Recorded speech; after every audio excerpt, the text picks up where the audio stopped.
La palabra de Dios, Juan capítulo 4, versículo 20 al 23. Nuestros padres adoraron en este monte, y vosotros decís que en Jerusalén está el lugar donde se debe adorar.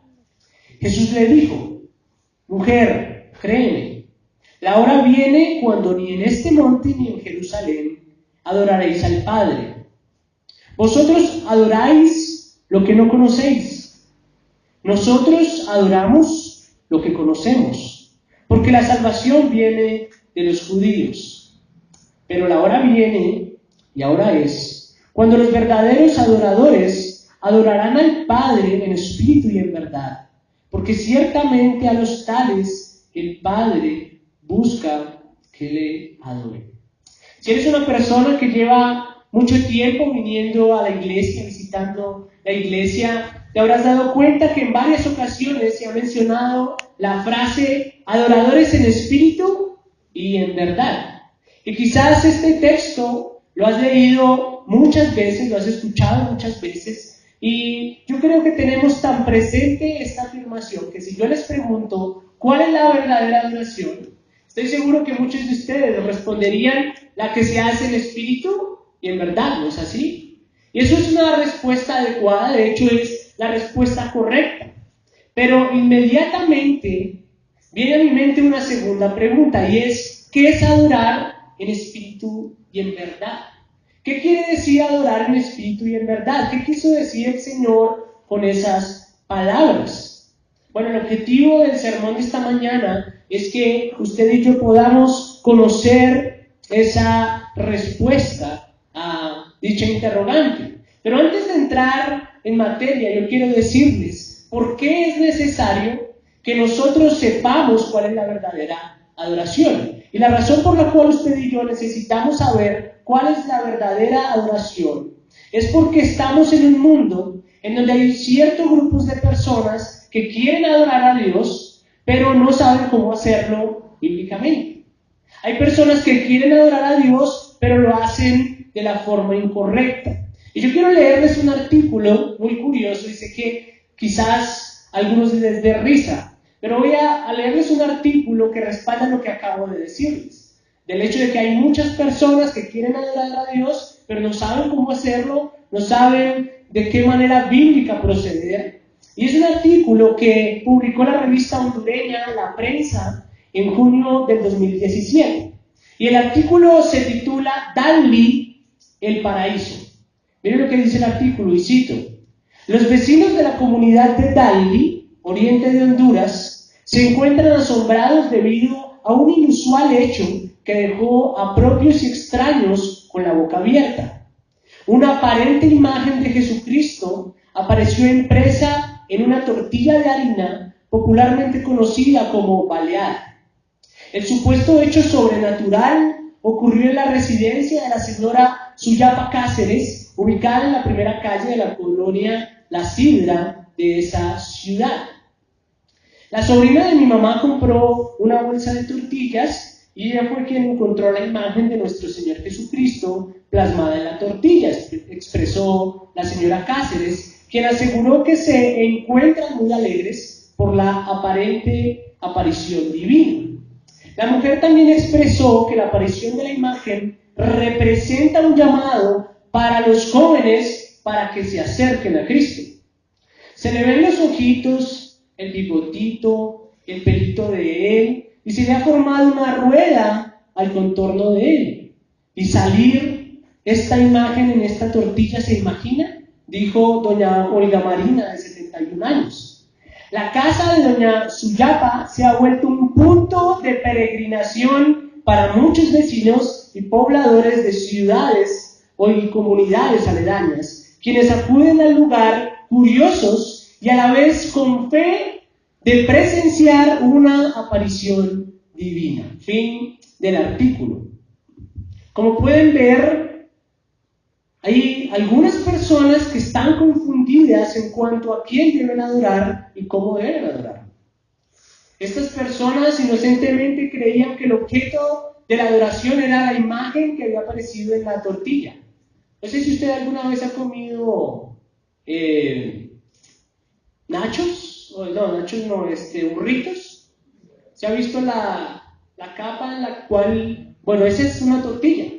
Y ahí en la imagen del artículo aparece el rostro supuestamente de Jesús. Y estas personas dijeron, esto es algo milagroso, la gente tiene que ver esto, y ellos pensaban que ese era el objeto de adoración, y adoraron ese objeto como ellos creían debía de ser adorado. Pero en los creyentes no puede haber dicha confusión. Por eso es muy importante que nosotros entendamos a quién adoramos y cómo desea ese Dios que nosotros le adoremos. Así que para afirmar nuestros corazones en la verdadera adoración, vamos a exponer el texto que leímos al inicio. Juan capítulo 4, del verso 20 al 23. Vamos a leer verso a verso y a conocer el contexto de ese pasaje. Y luego vamos a ver las aplicaciones que corresponden a nuestros días. ¿De acuerdo? Así que hagamos lectura de nuevo del versículo 20. Nuestros padres adoraron en este monte, y vosotros decís que en Jerusalén está el lugar donde se debe adorar. Este versículo hace parte de una conversación entre Jesús y una mujer nativa de la región de Samaria, a la cual se le conoce popularmente como la mujer samaritana.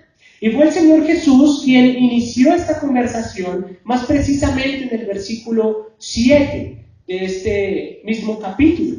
Jesús estaba sentado junto al pozo de Jacob, estaba cansado, él tenía sed, y esta mujer se acercó al pozo para sacar agua, y Jesús le pidió que le diese de beber. ¿Y cuál fue la reacción de esta mujer ante la petición de Jesús? Bueno, la encontramos en Juan capítulo 4, versículo 9. La mujer dijo, entonces la mujer samaritana le dijo, ¿cómo es que tú, siendo judío, me pides de beber a mí, que soy samaritana?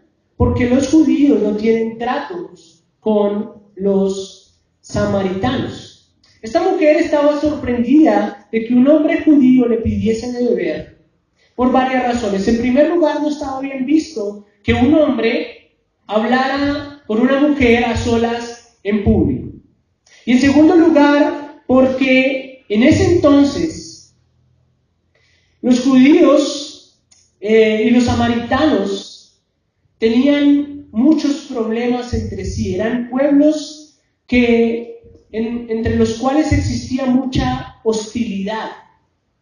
Y era extraño que Jesús estuviera en esa ciudad. Era extraño que Jesús pasara por allí, porque el Señor había salido de Judea y él iba rumbo a Galilea. Y los judíos, cuando hacían ese viaje de Judea a Galilea, ellos procuraban no pasar por Samaria. Ellos preferían dar la vuelta. Era mejor, de alguna manera, más corto el camino, pasar por Samaria, pero ellos decían, por allá nosotros ni siquiera vamos a pasar. Y le daban la vuelta, cruzaban por otro lado. Pero Jesús había cruzado por ahí, estaba en ese lugar. Así que para ella era sorprendente que un judío estuviera en ese lugar, estuviera hablando con ella a solas en público, y además de eso, era judío y había hostilidad entre ellos. Pero ¿cuál era la razón por la cual había tanta hostilidad entre los samaritanos y los judíos? Bueno, eso se debe a que la raza de los samaritanos era el resultado de la unión en matrimonio entre judíos y ciudadanos de Babilonia. Mucho tiempo antes de que esta conversación tuviese lugar, exactamente más de 400 años atrás. Yo no sé si usted sabía, pero el pueblo de Israel fue llevado cautivo por Asiria. Fue como, por decirlo de alguna forma, secuestrado, sacado de su tierra. Y la razón por la cual lo sacaron de allí, y Dios permitió eso, es a causa de los pecados de Israel. Él permitió que ellos fuesen castigados. Entonces salieron de allí. Y cuando estuvieron en cautiverio, una parte de esos judíos contrajeron matrimonio con ciudadanos de Babilonia. Y cuando el pueblo judío vio que cierta parte de la población se había mezclado con dichos extranjeros, los despreciaron y los acusaron de haber vendido su derecho de nacimiento.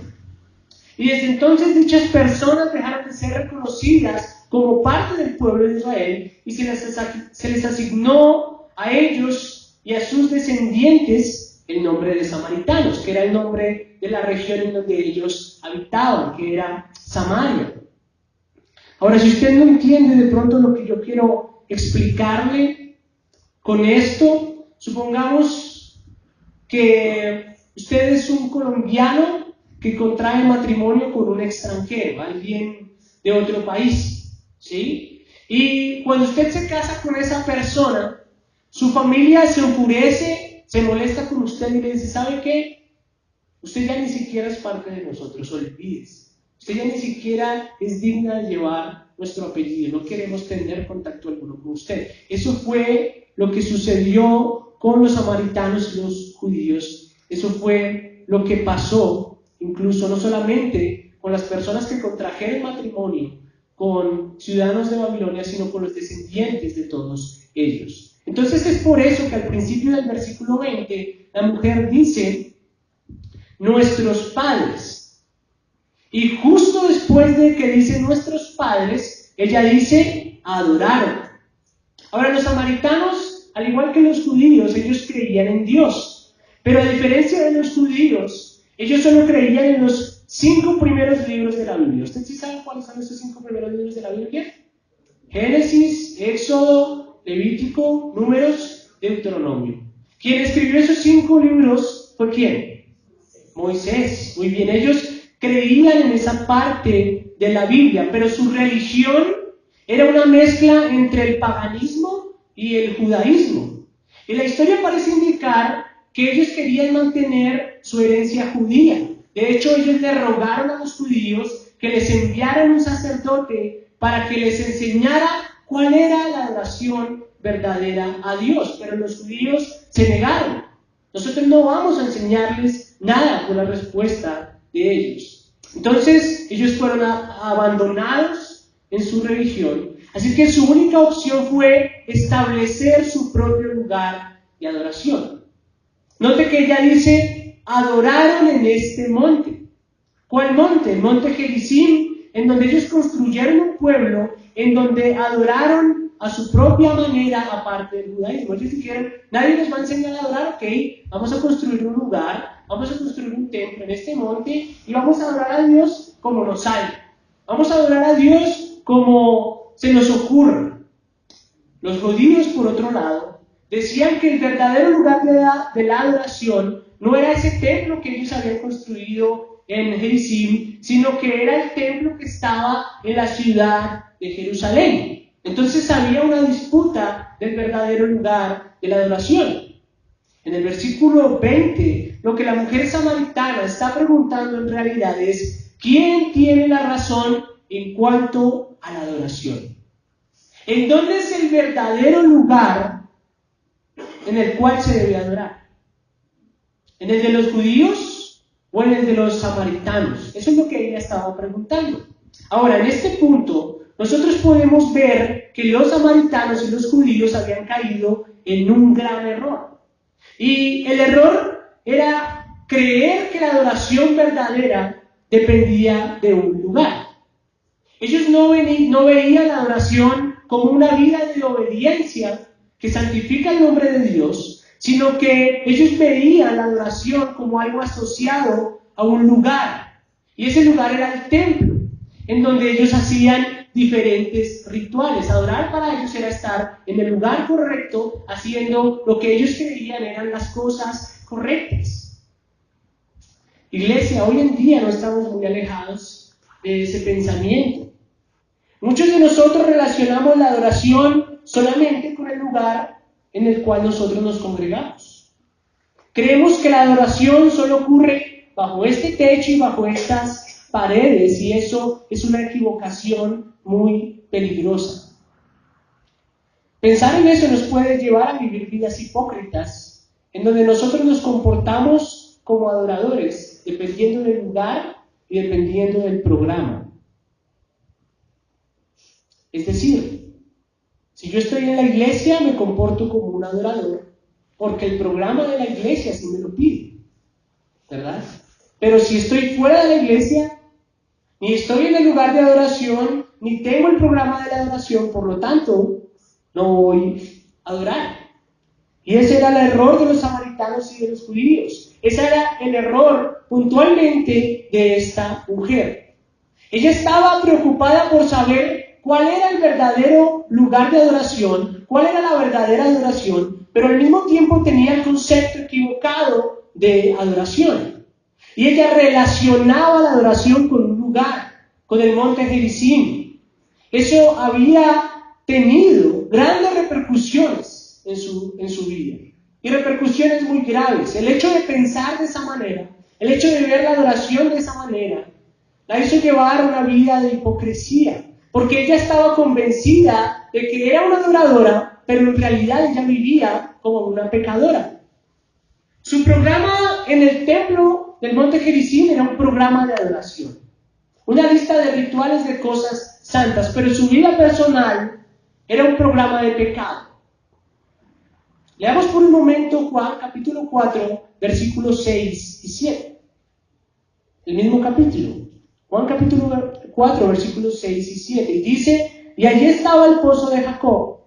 Entonces Jesús, cansado del camino, se sentó junto al pozo. Era como la hora sexta. Una mujer de Samaria vino a sacar agua y Jesús le dijo, dame de beber. Hay dos cosas que yo quiero que usted note en este versículo. La primera cosa que nosotros vemos es que dice Juan en el versículo 6 que ella salió a recoger agua más o menos ¿a qué hora? A la hora sexta, ¿cierto? ¿Por qué Juan diría algo como esto? Bueno, ya lo vamos a ver. Lo segundo que Juan nos dice es que una mujer samaritana, una sola, esta mujer, fue la que salió a recoger agua. Bueno, ¿y eso qué quiere decir? Bueno, normalmente en esta época las mujeres iban en grupo a sacar agua del pozo. El pozo de Jacob era un pozo que tenía más o menos una profundidad de 25 metros, era un pozo bastante profundo. Ellas iban en grupo a sacar agua de allí y siempre lo hacían en horas de la mañana o en horas de la tarde. ¿Por qué en horas de la mañana o en horas de la tarde? Para no exponerse al sol. No lo hacían al mediodía. Era una hora en donde estaba haciendo muchísimo calor. ¿Pero qué tenemos aquí? Una mujer al mediodía, a la hora en la que ninguna mujer sale a recoger agua, y sola. Bueno, quizás lo que el apóstol, el escritor de este evangelio está queriendo mostrarnos aquí es que esta mujer se había aislado de otras mujeres a causa de su mala reputación. Esta mujer tenía mala fama. Ella tenía mala fama, pero ella creía que por ir al templo, ella practicaba la verdadera adoración. Ahora, ¿qué se debía a la mala reputación? ¿Por qué esta mujer tenía mala fama? Bueno, leamos el versículo 16 y 18 del mismo capítulo. Del 16 al 18. Y él le dijo, ve, llama a tu marido y ven acá. Respondió la mujer y le dijo, no tengo marido. Jesús le dijo, bien has dicho, no tengo marido, porque 5 maridos has tenido y el que ahora tienes no es tu marido. En eso has dicho la verdad. Entonces, ¿qué tenemos aquí? Ella estaba practicando el pecado. La mujer samaritana estaba practicando el pecado. Y eso no es una vida de adoración. Esa no es la verdadera adoración. Pero no solamente era el caso de esta mujer, no solamente era el caso de los samaritanos, sino que los judíos también eran igualitos. Los judíos afirmaban que el lugar en donde debía establecerse la adoración era en el templo de Jerusalén, y en eso ellos tenían algo de razón. Sin embargo, saber dónde estaba el lugar correcto para adorar no los convertía en adoradores. Aun cuando ellos sabían en dónde estaba el lugar que Dios había estipulado para adorar, ellos no eran adoradores. Ellos también llevaban vidas hipócritas, lejos de la verdadera adoración. Jesús exhortó a los judíos por esa hipocresía. Mateo capítulo 23, versículo 27 al 28. Mateo 23, 27 al 28. ¡Ay de vosotros, escribas y fariseos, hipócritas, porque sois semejantes a los sepulcros blanqueados que por fuera, a la verdad, se muestran hermosos, mas por dentro están llenos de huesos muertos y de toda inmundicia. Así también vosotros por fuera, la verdad, os mostráis justos a los hombres, pero por dentro estáis llenos de hipocresía e iniquidad. El problema de relacionar la adoración solamente con un lugar y con un programa es que nosotros podemos llegar a llevar vidas llenas de hipocresía, vidas llenas de pecado, llenas de inmundicia, y aún así creer que en realidad somos adoradores cuando en realidad vivimos como pecadores. Ese es el error de creer que la adoración simplemente se encuentra en un lugar. Tú no te conviertes en adorador porque vengas aquí cada fin de semana. Nosotros podríamos, por ejemplo, traer un animalito, quizás un caballo.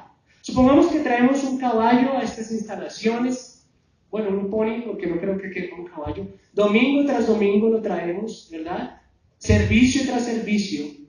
Pero por más que lo traigamos, ese caballo nunca se va a convertir en un adorador. ¿Por qué? Porque la adoración no es un tema de lugar, es un tema del corazón. La adoración no es un tema externo, es un tema interno. Nace de adentro hacia afuera. Un ejemplo, con los instrumentos que hacen parte de la adoración. No son los instrumentos los que generan la adoración. Lo que genera la adoración es lo que sale de adentro de nosotros. Lo que viene de nuestro interior. Podemos tener los mejores músicos aquí, ellos pueden tocar las mejores notas, pueden tocar con excelencia, pero eso jamás va a producir adoración, porque la adoración no es externa necesariamente, no nace de afuera, tiene que venir de adentro. Y si nosotros creemos erróneamente que la adoración solo se limita a un lugar, es porque pensamos que la presencia de Dios se limita solo a ese espacio. Dios se limita solo al lugar en donde nos congregamos. Él no puede salir, Él está encerrado en esas cuatro paredes. Muchos actuamos y llevamos vidas como si Dios estuviera aquí de domingo a domingo y no saliera y no nos viera. Pero Dios es un Dios santo que no solo habita en el lugar en donde nos congregamos, sino que está en todas partes. Por tal razón, la adoración debe estar presente en todo tiempo y en todo espacio. No se trata del sitio. No se trata del sitio. Jesús fue contundente con su respuesta. Leamos el versículo 21. Juan capítulo 4, versículo 21. Jesús le dijo: mujer, creen, la hora viene cuando ni en este monte ni en Jerusalén adoraréis al Padre. Note que él dice: la hora viene. ¿A qué hora se está refiriendo? Bueno, a la hora en que esos lugares, el templo del monte Gerizim y el templo de Jerusalén, ya no serían necesarios para la adoración. De hecho, el templo de Jerusalén fue destruido en el año 70 después de Cristo. La respuesta de Jesús a la pregunta de la mujer fue muy clara. La adoración depende de lo interno, no de lo externo. Así que, iglesia, el templo de adoración no es este techo, no son estas paredes. El templo de la adoración eres tú mismo. Tú eres el templo. Primera de Corintios, capítulo 6, versículo 19. Presten muy bien atención a lo que el apóstol Pablo le dice aquí a la iglesia. ¿O no sabéis que vuestro cuerpo es templo del Espíritu Santo, que está en vosotros, el cual tenéis de Dios, y que no sois vuestros? 6:19. Si tú eres templo del Espíritu Santo, tu obligación es adorar a Dios con tu trabajo, adorar a Dios con tu estudio, con tu matrimonio, con tu soltería, con tu salud, con tu enfermedad, con tu abundancia, con tu escasez. Tú eres un templo en todo lugar y en todo momento. Grábese esto muy bien, la adoración nunca se va de vacaciones. La adoración nunca reposa, nunca se detiene, nunca para, porque la adoración es un asunto de toda la vida. La adoración es un asunto de toda la vida y ser templos de Dios tiene muchos beneficios. Uno de esos beneficios es que al ser templos de adoración nos alejamos de ser cuerpos de pecado.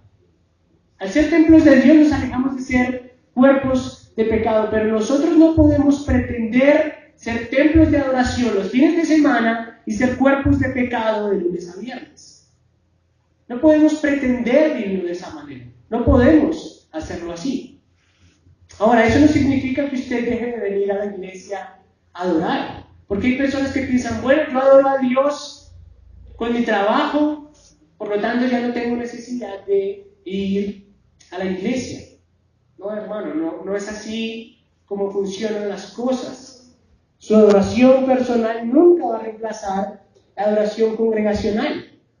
De hecho, Hebreos capítulo 10, versos 24 y 25, dice, y consideramos cómo estimularnos unos a otros al amor y a las buenas obras, no dejando de congregarnos, como algunos tienen por costumbre, sino exhortándonos unos a otros, y mucho más al ver que el día se acerca. Hebreos 10, 24, 25.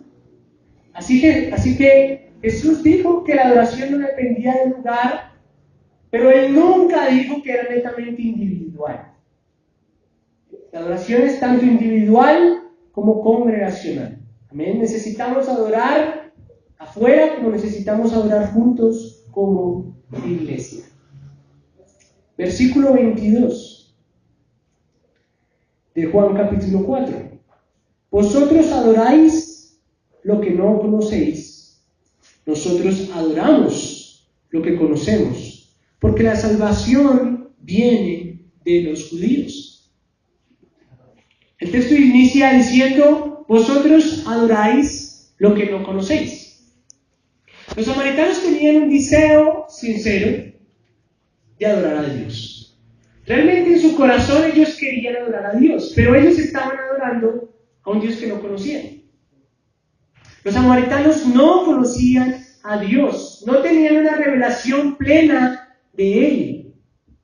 Y quizás al no conocer a Dios como un Dios santo, le hacía creer a esta mujer que podía ser una adoradora y al mismo tiempo podía practicar el pecado. Dios era un completo desconocido para los samaritanos y aún así ellos querían adorarle. Ahora, puede que su falta de conocimiento de Dios, y esto es una suposición, se derivara de creer solamente en los primeros 5 libros de la Biblia. Ellos solamente tenían 5 libros, mientras los judíos tenían los libros de los profetas, los judíos tenían los libros históricos, los libros de sabiduría, los libros de poesía. Los judíos tenían las escrituras más completas. Pero los samaritanos tenían las escrituras incompletas. Y yo creo que eso puede haber sido una de las causas por las cuales ellos no conocían a Dios. Ahora, si ese es el caso, no sé si vaya demasiado lejos con esto, pero no podemos pretender conociendo a Dios leyendo apenas una porción de las Escrituras. No podemos pretender conocer a Dios simplemente leyendo uno que otro texto de la Biblia, uno que otro versículo, uno que otro salmito. Dios se reveló en cada uno de los 66 libros que componen la Biblia. Dios quiere que conozcamos las Escrituras de tapa a tapa, porque toda la Escritura, toda de Génesis hasta Apocalipsis, es inspirada por Dios y útil para enseñar, para reprender, para corregir, para instruir en justicia. Así que puede ser que una de las causas por las cuales los samaritanos no conocían a Dios es porque no conocían las Escrituras de manera completa. Ellos adoraban a un Dios que, les repito, no conocían. ¿Y cuál es uno de los grandes problemas de la iglesia de hoy? Bueno, es que la iglesia de hoy pretende adorar a un Dios que no conoce. Muchos creyentes creen que en realidad lo conocen, pero en realidad no tienen la más mínima idea de quién es Dios. A lo máximo tienen un concepto errado, distorsionado y caricaturizado de la verdadera imagen de Dios en la Biblia. Greg Hilbert, un escritor cristiano, escribió en uno de sus libros la manera en que creen muchas personas ven a Dios hoy en día. Y lo describe muy bien. Lo que voy a leerles a continuación, aunque no les ha dicho abiertamente por nadie, es una realidad. Y esto que voy a leer es la visión que muchas personas, creyentes y no creyentes, tienen acerca de Dios. Entonces lo que voy a leer es como un hombre que está tratando de presentarnos a Dios. Y miren lo que Greg Hilbert escribe. Permitidme que os presente a Dios. Nótese la D minúscula. Tal vez deberías bajar un poco la voz antes de entrar. Quizá esté durmiendo ahora. Es mayor, ¿sabes? Y no tiene ni le gusta mucho este mundo moderno. Su época dorada, de la cual habla como con emoción, fue hace mucho tiempo, antes de que la mayoría de nosotros hubiésemos nacido. Era una época en que a la gente le importaba lo que él pensaba acerca de las cosas y le consideraban muy importante en sus vidas. Por supuesto, ahora todo eso ha cambiado y Dios, pobrecito, nunca se adaptó muy bien a estos tiempos. La vida siguió y le pasó de largo. Ahora pasa la mayor parte de su tiempo en el jardín. A veces voy a verlo y ahí nos quedamos hasta tarde, caminando y conversando suavemente y tiernamente entre las rosas. Aún así parece que mucha gente le sigue queriendo, al menos consigue mantener su popularidad bastante alta. Te sorprendería saber cuántas personas van de vez en cuando a visitarle y a pedirle cosas. Por supuesto, a él le parece bien, está ahí para ayudar. Menos mal que toda la amargura que lees a veces en sus viejos libros, ya sabes, como cuando hizo que la tierra se tragara a la gente, cuando hizo llover fuego en las ciudades, esa clase de cosas. Todo eso parece haber desaparecido con su vejez. Ahora solo es un buen amigo que no necesita mucha atención, con el que es muy fácil hablar, especialmente porque casi nunca responde. Y cuando lo hace es normalmente para decirme a través de alguna señal extraña que está de acuerdo con lo que sea que yo quiero hacer. Este es el mejor amigo que se pueda tener, ¿verdad? Pero ¿sabes qué es lo mejor acerca de él? No me juzga, nunca, por nada. Claro, sé que en lo profundo de su ser, él desearía que fuese mejor persona, una persona más amorosa, menos egoísta y todo eso. Pero él es realista. Él sabe que soy humano y que nadie es perfecto. Estoy completamente seguro de que está de acuerdo con esto. Aparte, su trabajo es perdonar a las personas. Es lo que él hace, ¿no? Al fin y al cabo, él es amor. Y me gusta pensar en el amor como nunca juzgar, solo perdonar. Ese es el Dios que yo conozco. Y no podría ser de otra manera. Está bien, ya podemos entrar. No te preocupes, no tenemos que quedarnos mucho rato. En serio, Él agradece el tiempo que le podamos dedicar. Si usted ve este escrito, revela mucho de cómo el mundo ve a Dios. Lo ven como una persona débil, anticuada, cuya época dorada ya pasó, cuya palabra ya no es relevante, cuyo deseo es concedernos todo lo que le pidamos y perdonar todo lo que pequemos porque somos imperfectos. Y a él le gusta eso. A él no le importa si no podemos dedicarle mucho tiempo. Pero ese es el Dios que mucha gente adora sin darse cuenta que en realidad no lo conocen. Ese no es el Dios de la Biblia. Ese no es el Dios del Evangelio. Hermanos, nosotros necesitamos la palabra de Dios para adorar a Dios. De lo contrario, nuestra adoración va a ser vana. Tú puedes cantar y llorar con lo que estás cantando y hacer todo lo que quieras, pero si tú no conoces a Dios, tu adoración irá directo de tu boca a la caneca. Nunca va a pasar del techo. Nunca va a llegar más alto, ni va a salir de este lugar. Versículo 23. Pero la hora viene y ahora es, cuando los verdaderos adoradores adorarán al Padre en espíritu y en verdad. Porque ciertamente a los tales el Padre busca que le adoren. Con respecto a la hora viene, yo les dije que el texto indica que llegaría el lugar en donde estos templos, el monte Gerizim y el templo en Jerusalén, ya no iban a ser necesarios, porque la adoración es algo que no depende del lugar, es algo interno. Y con eso Cristo estaba dejando claro que no depende del lugar. Pero este texto dice, y la hora viene y ahora es. ¿Qué es lo que está queriendo decir Cristo con ahora es? Bueno, Cristo se está refiriendo a la llegada del Mesías, es decir, Él mismo. La hora del Mesías había llegado. Y esto se refiere a la muerte, a la resurrección y ascensión de Jesús tras haber completado la redención. Hermanos, Cristo no solamente vino a salvarnos de la ira de Dios, no solamente vino a reconciliarnos con el Padre, no solamente vino a darnos vida eterna y perdonar nuestros pecados, sino que Cristo vino para cambiar nuestra adoración para siempre por medio del Evangelio. La obra de Cristo cambió la adoración para siempre. Cristo vino para que usted y yo abandonemos nuestras viejas maneras de adorar, para que dejemos la adoración superficial, centrada en lugares, centrada en programas, y nos convirtamos en templos que adoran al Padre en todo tiempo y en todo espacio. Es gracias a Cristo, a su vida, a su muerte, a su resurrección y a su ascensión, que nosotros tenemos entrada libre al trono de la gracia. Grábese esto muy bien. Sin Cristo no hay verdadera adoración.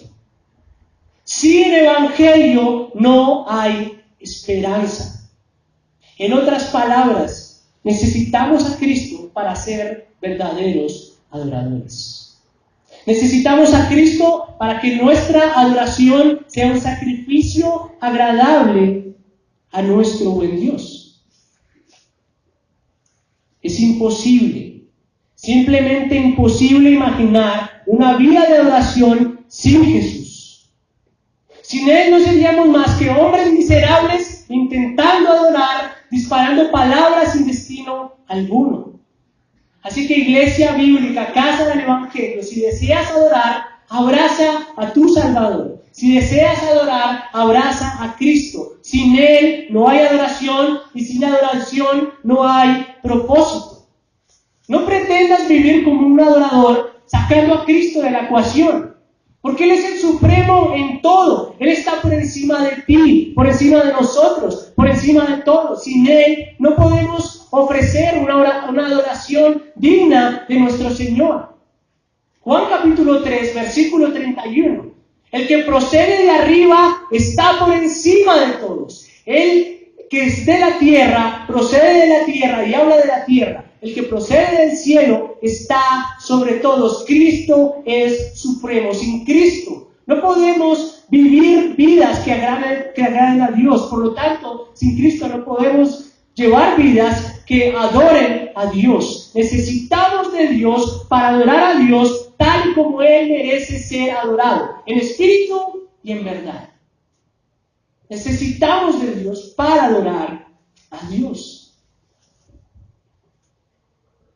Pero ¿qué significa adorar en espíritu y en verdad? Bueno, hemos llegado a la respuesta de la pregunta que planteamos en nuestra introducción. ¿Qué significa adorar en espíritu y en verdad? Bueno, hermanos, a lo largo de nuestro estudio hemos tenido la respuesta ante nuestros ojos. ¿Qué significa adorar en espíritu?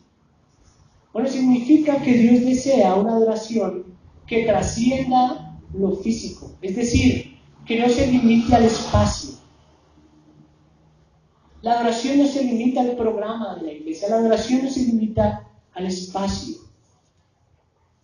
No solo debemos limitarnos a adorar cuando nos reunimos en la congregación, sino que nosotros debemos adorar a Dios en todo momento, en todo lo que hacemos. Eso significa adorar en espíritu. Ahora, ¿qué significa adorar en verdad? Pues adorar en verdad significa adorar por medio de la palabra de Dios. Conocer la Escritura, esa es la verdad. Conoceréis la verdad os hará libres. Si ustedes conocen la verdad, van a conocer más a Dios. Pero nosotros no podemos adorar a un Dios que no conocemos. Y para conocer a Dios necesitamos las Escrituras. Y las Escrituras nos van a llevar a adorar a Dios. Por ejemplo, en la última canción que cantamos el día de hoy, yo dije que íbamos a cantar puntualmente acerca de dos cosas. Una eran las obras de Dios. ¿Cuáles obras? Bueno, la creación, todo lo que Él había creado, todo lo que Él había hecho. ¿De dónde nosotros llegamos a esa conclusión? A través de la Biblia. Génesis 1 nos narra la creación de Dios del mundo. ¿Por qué adoramos a Dios como creador? Porque Él nos lo ha revelado a través de su palabra. Por eso lo conocemos como creador. La segunda parte de la canción, ¿qué decía? Bueno, que Él había soñado en el plan para salvar a los hombres. Que solamente Él limpiará al pecador con sangre y con amor.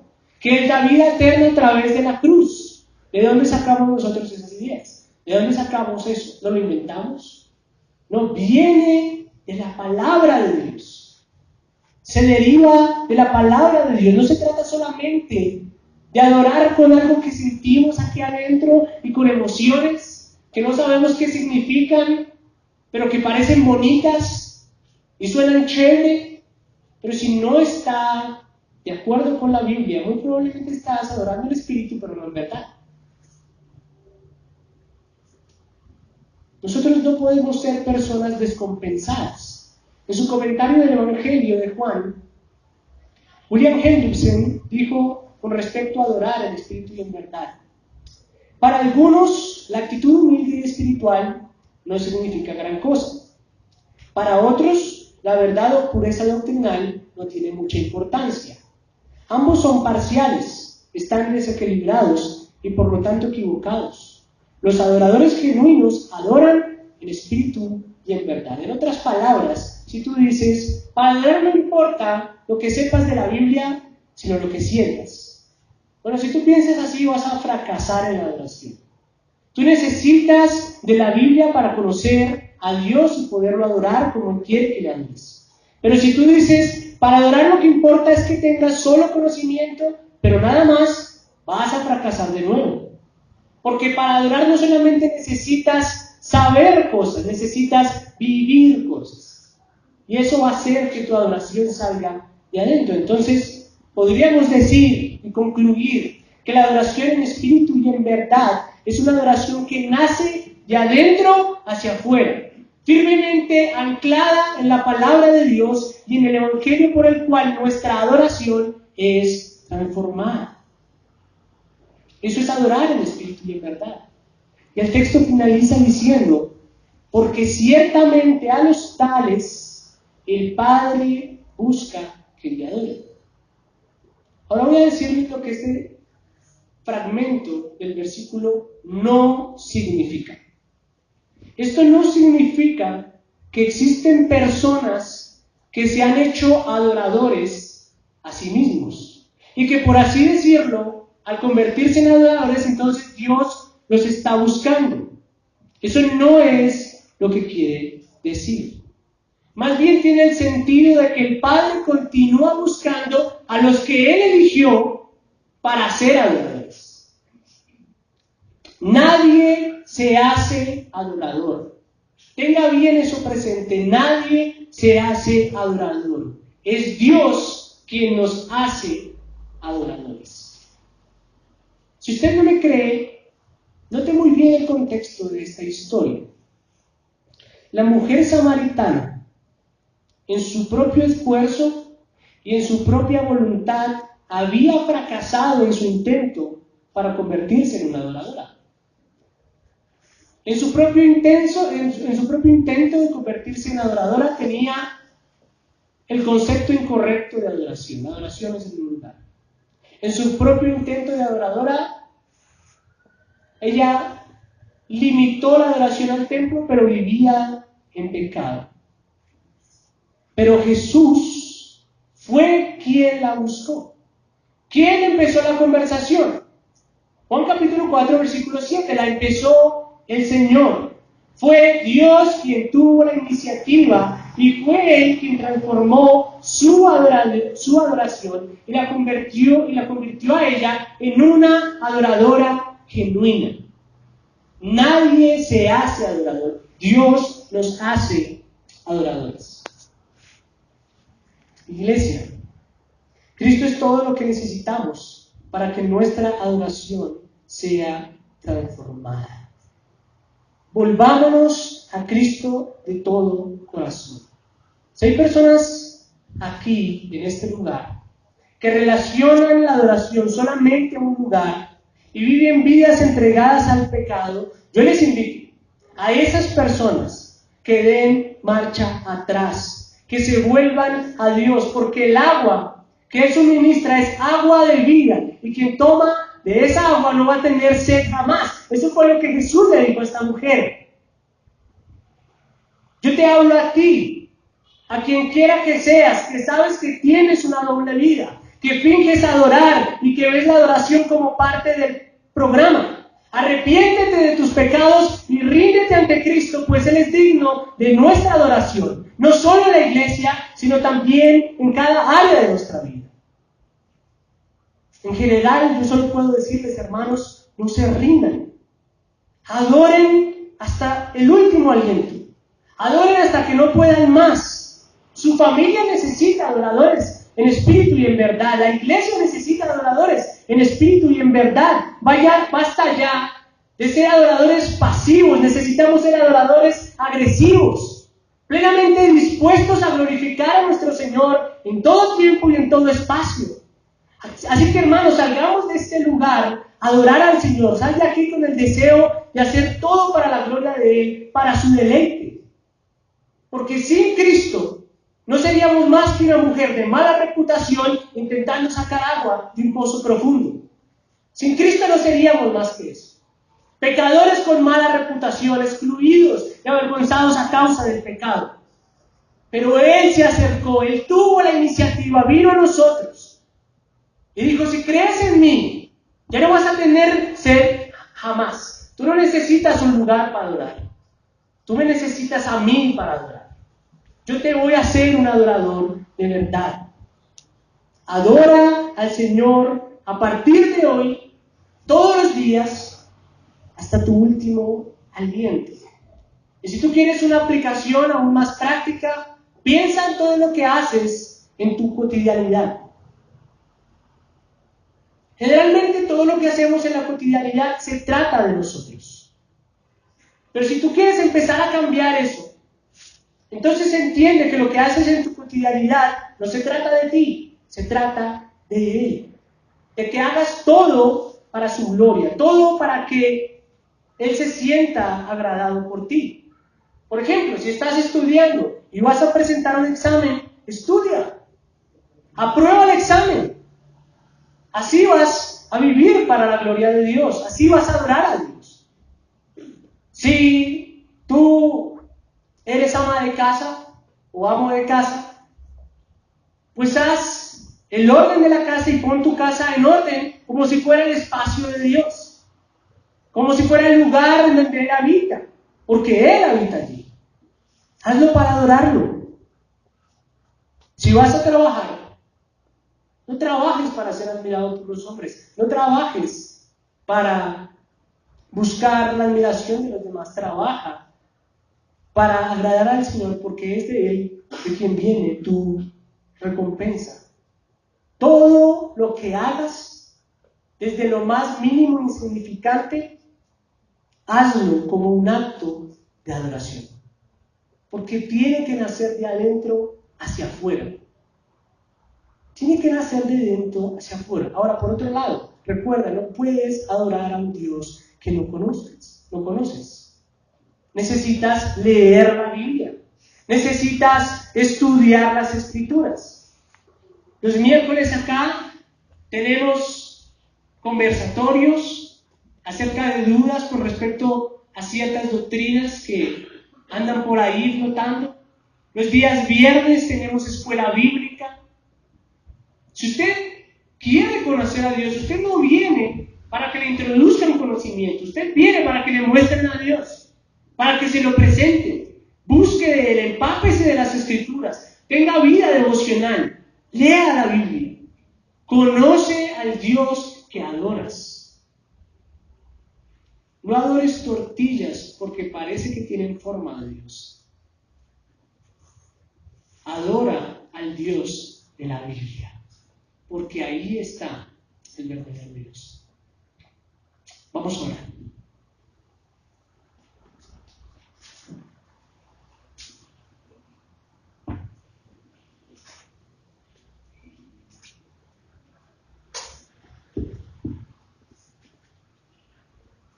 Señor, te damos gracias por este tiempo.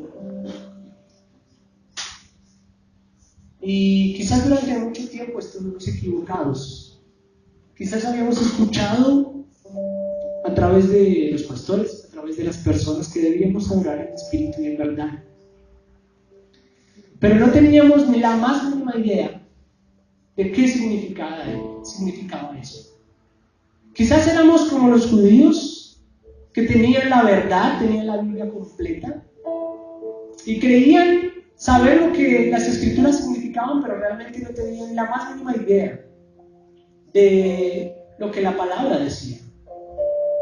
Tenían conocimiento acerca de la Biblia, pero al mismo tiempo eran ignorantes acerca de la palabra, porque cuando tú viniste te rechazaron, ni siquiera se dieron cuenta de que tú eras Dios. Y quizás nosotros, de la misma manera que estos judíos, creíamos que con el saber que la verdadera adoración es adorar en espíritu y en verdad, ya lo teníamos todo, ya lo sabíamos todo. Pero quizás hoy a través de la Escritura nos dimos cuenta que no teníamos ni la más mínima idea de adorar en espíritu y en verdad. No sabíamos lo que eso significa. Quizás al igual que los samaritanos y los judíos, asociábamos la adoración solamente con un espacio, con la iglesia o el lugar en donde nos congregamos con la iglesia. Y creíamos que la adoración hace parte de un programa, la adoración hace parte de un evento, hace parte de una lista de 3 canciones. Está bajo ese techo y rodeado y encerrado bajo esas paredes. Y quizás pensábamos como ellos. Y no nos dábamos cuenta que la adoración no es algo externo, sino que es algo interno. Es algo que debe nacer de nosotros. Y quizás muchas veces pensamos que la adoración dependía de la banda o de las canciones que la banda tocara, y que si la banda fallaba, entonces la adoración fracasaba, o si no cantaban las canciones que yo quería, entonces la adoración fracasaba. Pero la adoración no es generada por elementos externos que son necesarios, son importantes, pero no son la fuente de la adoración. La adoración debe nacer de adentro hacia afuera. Y muchas veces nosotros como que hemos esperado que elementos externos generen adoración, que el ritmo de la música genere adoración, que quien está liderando la alabanza me convenza de adorar. Como que entro en una subasta en donde estoy esperando que el que está allí con el micrófono me convenza de que yo debo adorar a Dios. Y quizás durante mucho tiempo hemos pensado así, hemos actuado así, pero eso no es adorar. Necesitamos adorar de adentro hacia afuera. Pero ¿cómo vamos a adorar de adentro y hacia afuera si no te conocemos? Aún si tuviéramos el deseo de que nuestra adoración sea producida por nuestro corazón, por lo que sale de adentro de nosotros. Si no conocemos al Dios de la Biblia, nuestra adoración sale directo de nuestra boca a la caneca. Nuestra adoración ni siquiera pasa del techo. No es suficiente con el deseo. Necesitamos al Dios de la Biblia para adorar al Dios de la Biblia. Y quizás Dios lo leemos algunos de nosotros entre semana la Biblia. Hay personas aquí que no leen entre semana la Escritura, no estudian la palabra, no les interesa. Pero aún así están interesados en saber cómo adorar. Bueno, Dios, revélanos o revélales a esas personas y también a nosotros, todos los días, que si queremos conocerte, no debemos esperar a que alguien nos toque la cabeza y caigamos para atrás, o a que venga un viento recio y todo tiempo para entender que tú quieres revelarte a nosotros. No.